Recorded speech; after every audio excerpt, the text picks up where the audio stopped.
Alors aujourd'hui, on plonge dans une réflexion assez particulière sur l'apprentissage. On part d'une une image qui marque. Des rats dans un labo. Ah oui, cette image. Imaginez un dessin. Un rat qui dit à l'autre, le truc, c'est de piger ce qu'on attend de toi. Et ensuite, tu réagis pile comme il faut. C'est assez parlant, en effet. Et cette petite phrase, l'air de rien, nous introduit direct au sujet. La pédagogie par objectif. La PPO. Et parfois, ça a tendance à tout découper en micro-compétences. Oui, c'est une excellente entrée en matière. Parce que cette caricature, même si elle fait sourire, elle touche vraiment un point sensible de cette approche pédagogique qu'on va examiner. Justement. Notre source principale, c'est un extrait vidéo, une discussion qui propose une critique assez fine de cette méthode. Elle montre les avantages, bien sûr, mais elle insiste surtout sur les limites potentielles. D'accord, donc notre objectif, si j'ose l'expression, Mhm. c'est de décortiquer un peu cette critique. Comment une méthode qui, à première vue, semble si logique, non, si organisée, on définit un but, puis les étapes pour y arriver, comment ça peut faire débat? C'est ça. On va essayer de comprendre les arguments de la source, surtout ce risque qu'elle pointe. Privilégier l'exécution, la tâche, au détriment de la réflexion et de ce qu'elle appelle le sens. C'est tout à fait ça. L'idée, c'est de voir au-delà de la simple mécanique. Est-ce que la PPO, dans sa version la plus stricte, est-ce que c'est toujours vraiment synonyme d'apprentissage? Ou est-ce qu'elle risque pas parfois de formater des réactions, plus que de vraiment cultiver la compréhension? C'est ça que la source nous invite à questionner, en fait. Alors revenons à Nora. Ce dessin, apparemment d'un artiste américain qui observait les milieux de la recherche, il illustre bien ce que la source appelle la PPO pure et dure. Oui. Le conseil donné est très pragmatique presque. Cynique, non? Identifie l'attente, fournit la réponse. Point. Et c'est précisément là que la critique principale, celle relayée par notre source, s'ancre. L'apprenant, un peu comme le rat conditionné, il apprend à repérer les signaux et à produire la réponse qui va amener la validation, la récompense. D'accord. Il sait quoi faire pour atteindre l'objectif qu'on lui a fixé. Mais la question fondamentale qui est soulevée, c'est est-ce qu'il comprend vraiment pourquoi il le fait? Ah. Est-ce qu'il saisit les mécanismes derrière, la logique interne de ce qu'il apprend? Donc le risque pointé, c'est une forme d'apprentissage superficiel, c'est ça. On pourrait dire ça, oui. L'élève fait, mais il réfléchit pas à ce qu'il fait. C'est un peu la formule de la source. On exécute une procédure sans forcément, sans en intégrer la signification profonde, ou comment ça s'articule avec d'autres savoirs. Exactement. La source parle de pédagogie programmée comportementaliste. C'est une référence très claire au behaviorisme, cette école en psychologie, Oui, Skinner, Pavlov. voilà, qui voit l'apprentissage essentiellement comme une modification du comportement, une réponse à des stimuli externes, des récompenses, des punitions. Mhm. Et dans cette optique, les processus mentaux internes, la réflexion, la compréhension subjective, tout ça, c'est moins important, disons, que le comportement qu'on peut observer et mesurer. Le risque, c'est de réduire l'apprentissage à une série de réactions conditionnées. Je vois. Mais il faut être juste. La source, elle ne jette pas tout aussi. Elle admet que l'approche peut être valable dans un certain nombre de contextes. Tout à fait. La nuance est importante. Elle ne diabolise pas. Quels seraient ces contextes alors? Où est-ce que ça marche bien à la PPO? La source reconnaît son utilité pour acquérir des automatismes, par exemple. Des automatismes. Comme quoi? Pensez à l'apprentissage de gestes techniques très précis, en chirurgie, par exemple. Ou des procédures de sécurité en aviation. Là, la capacité à exécuter une séquence d'actions de manière fiable, rapide, c'est crucial. Oui, c'est vrai. Décomposer la tâche en objectifs clairs, s'assurer que chaque étape est maîtrisée, là, ça peut être très efficace. Très pertinent. Apprendre les bases du code de la route aussi, ça repose en partie sur ça. Des objectifs précis, des réponses attendues. D'accord. Donc pour des savoir-faire très procéduraux, où l'erreur est critique, ou pour installer des réflexes de base, ça a du sens. La critique arrive quand ça déborde, quand ça devient le modèle unique. C'est exactement le point central. La critique porte sur l'idée que l'enseignement, il ne peut pas et il ne doit pas se réduire à cette seule vision comportementaliste. Ok. Quand la PPO devient le modèle dominant ou quand on l'applique à des domaines qui demandent de la nuance, de l'interprétation, de la créativité, de la pensée critique, là, ces limites apparaissent beaucoup plus clairement. Et c'est là qu'intervient ce danger du découpage en micro-compétences. Voilà. C'est là que ça devient problématique selon la source. Expliquez-nous un peu plus ce risque. Parce que, Intuitivement, découper un gros problème en petites étapes, ça semble plutôt une bonne idée, non? Pour pas être submergé. Oui, l'intention de rendre l'apprentissage plus gérable, elle est bonne, bien sûr. Le problème, c'est quand cette fragmentation devient excessive, quand on perd de vue la forêt parce qu'on est trop concentré sur chaque arbre. Je vois l'image. Chaque micro-compétence, on peut la valider, la cocher sur une liste, mais l'apprenant risque de ne jamais vraiment assembler les pièces du puzzle. D'accord. Il peut savoir conjuguer un verbe à un temps donné, ou identifier une figure de style, ou résoudre un type d'équation, mais sans comprendre comment ces éléments s'articulent pour former un raisonnement cohérent, par exemple. Ou pour construire une argumentation, analyser un texte complexe. Exactement. Ou résoudre un problème un peu nouveau, qui n'était pas exactement comme dans l'exercice. Et c'est là qu'on touche à cette fameuse notion de sens que la source met tellement en avant.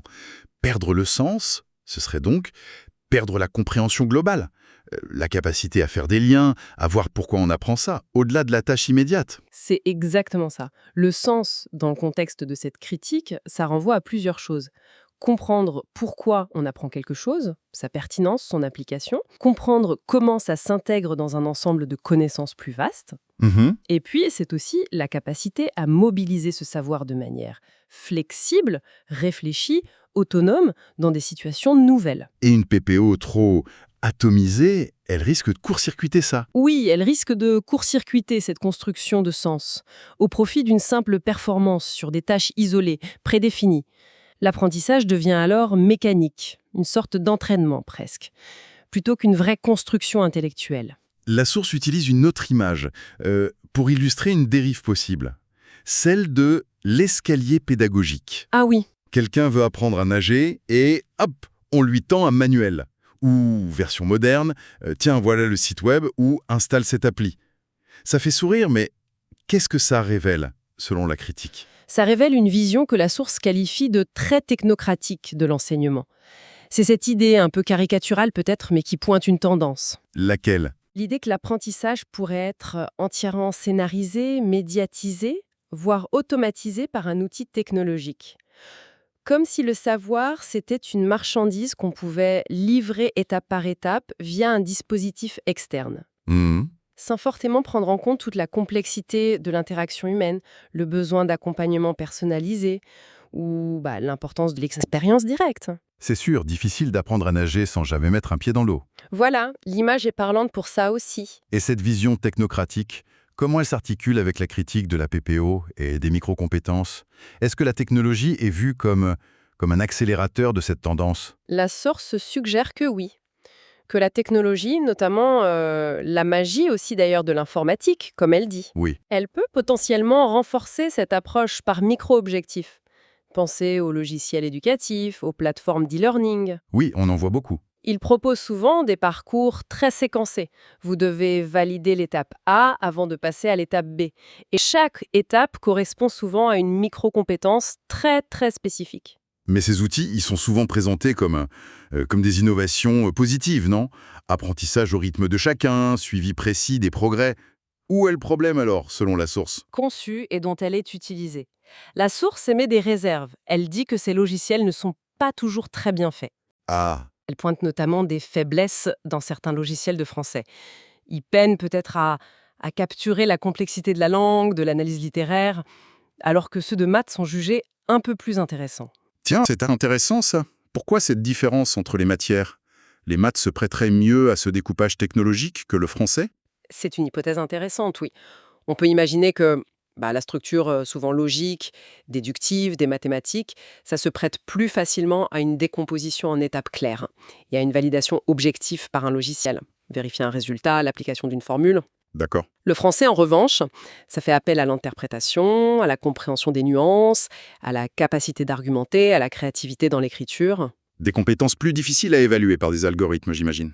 Voilà, et qui résistent peut-être davantage à une fragmentation excessive. Maîtriser la grammaire, c'est nécessaire, évidemment, mais ça ne suffit pas à faire un bon lecteur ou un bon rédacteur.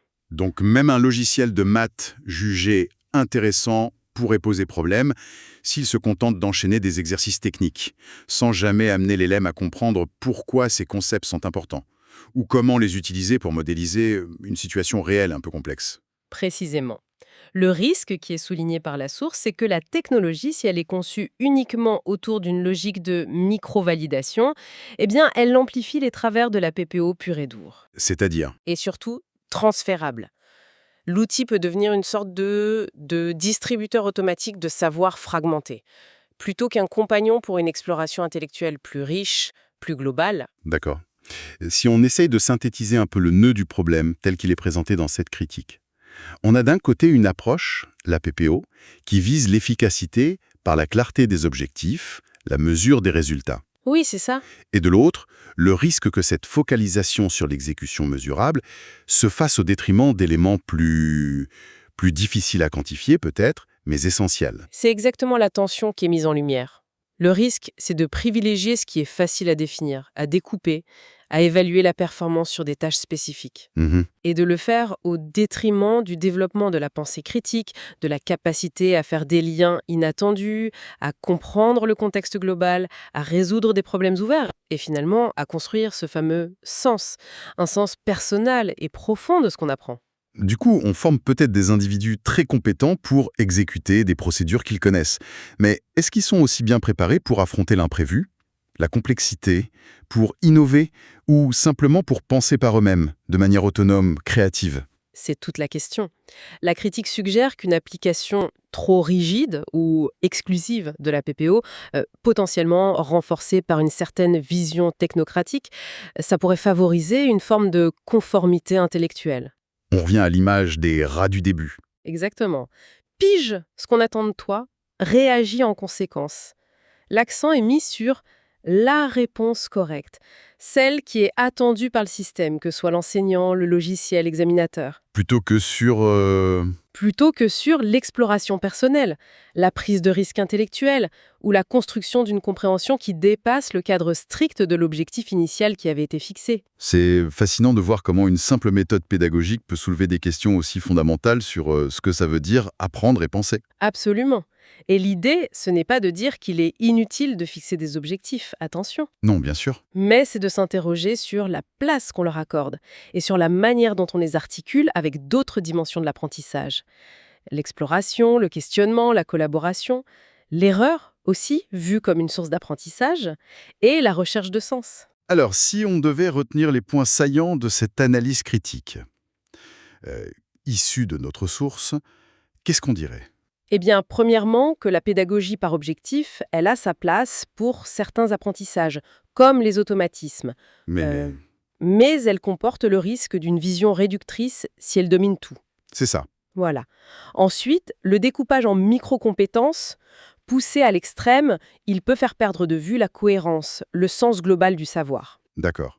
Et le troisième point? La technologie. Oui, La technologie éducative peut être un outil précieux, bien sûr, mais elle peut aussi, si elle est mal conçue, renforcer cette fragmentation, au détriment d'une compréhension vraiment profonde. c'est une excellente synthèse des alertes qui sont formulées. Et la pertinence de cette réflexion, elle dépasse largement le seul cadre scolaire ou universitaire, j'imagine. Qu'elle soit traditionnelle ou technologique, comment elle cultive à la fois le savoir-faire, donc l'aptitude à réaliser des tâches. Et le savoir-penser, l'aptitude à comprendre, analyser, critiquer, créer des liens, donner du sens. Exactement. Cet équilibre, compétence et compréhension, exécution et réflexion, c'est sans doute là que se situe le véritable enjeu, finalement. Tout à fait. Ce qui nous conduit assez naturellement à une dernière interrogation. Une piste de réflexion peut-être, à laisser mûrir, qui est inspirée par cette critique. Si notre approche de l'apprentissage devient obsédée par la définition préalable d'objectifs précis, mesurables, décomposables en micro-unités validables, Oui. quel espace est-ce qu'on laisse réellement pour l'inattendu, Ah, pour la curiosité qui nous pousse à explorer une piste qui n'était pas prévue au programme, pour ces moments de sérendipité, où on découvre quelque chose d'important par hasard alors qu'on cherchait autre chose. c'est ça. Si tout est balisé, optimisé pour atteindre des cibles prédéfinies, où et comment peuvent encore s'épanouir l'exploration libre, la créativité authentique et la découverte d'un sens personnel qui n'était pas dans le cahier des charges initial. Une question fondamentale, en effet, à garder à l'esprit face à l'évolution constante des discours et des outils sur l'art d'apprendre et d'enseigner. Exactement.